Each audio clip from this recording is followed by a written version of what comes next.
جان بچانے کی کوشش کرتے ہیں کہ ہم تو عیسی علیہ السلام کو اللہ کا بیٹا نہیں مانتے، بلکہ ہمارے نزدیک باپ کا مطلب اللہ کی ذات، ابن کا مطلب جو جس کا لفظی معنی بیٹا ہے، اس سے مراد وہ کلمہ جو عیسی علیہ السلام کے جسد اقدس سے متصل ہوا تھا، اور تیسرا کہ روح القدس سے مراد حیات مراد لے لیتے ہیں۔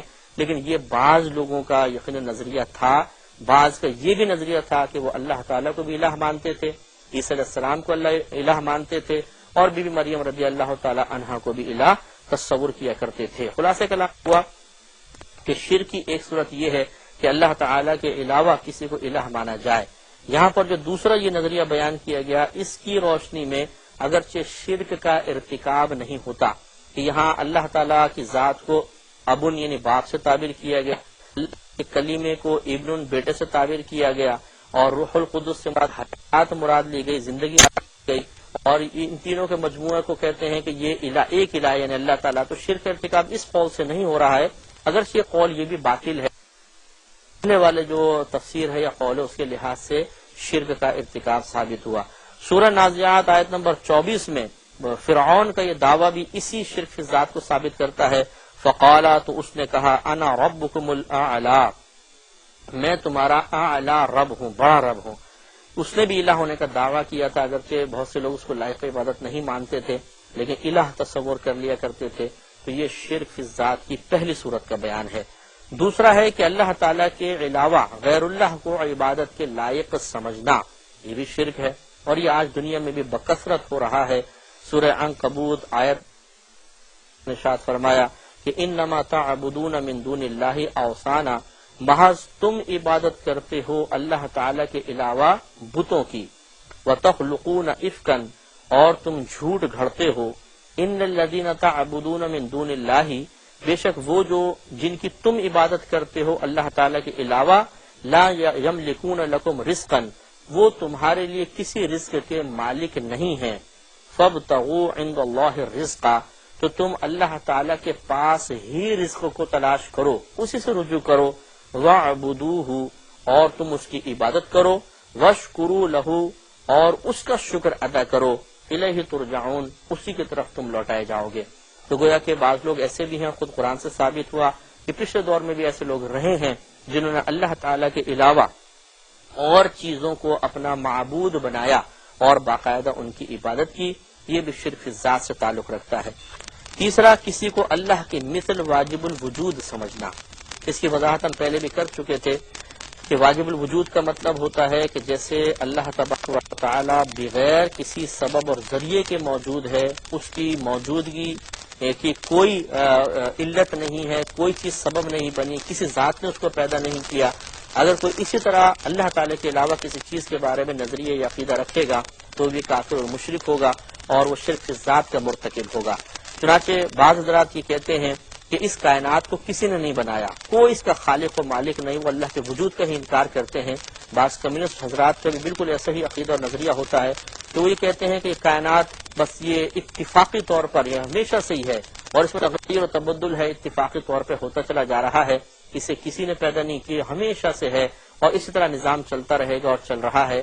وہ تمام چیزوں کو اللہ تبارک و تعالیٰ کے ارادے کا نتیجہ قرار نہیں دیتے، بلکہ وہ یہ کہتے ہیں کہ یہ اتفاقی طور پہ چیزیں مارے سے وجود میں آتی چلی جاتی ہیں، تو یہ بھی شرک ذات میں آئے گا۔ اللہ تعالیٰ کی مثل کسی کو قدیم سمجھنا، یعنی یہ سوچنا کہ جیسے اللہ تعالیٰ ہمیشہ سے، کوئی اور چیز بھی ہمیشہ سے ہوگی، جیسے کہ فلسفی حضرات زمانے کو ازلی اور ابدی تصور کرتے ہیں کہ زمانہ ہمیشہ سے ہے اور ہمیشہ رہے گا۔ یہ پھر شرک ذات ہے کہ وہ اللہ تعالیٰ کی مثل زمانے کو ازلی اور ابدی قرار دیتے ہیں۔ اسی طرح اللہ تعالیٰ کے لیے بیوی یا اولاد ثابت کرنا، یہ بھی شرک ذات میں ہے، اور یہ ہوا ہے۔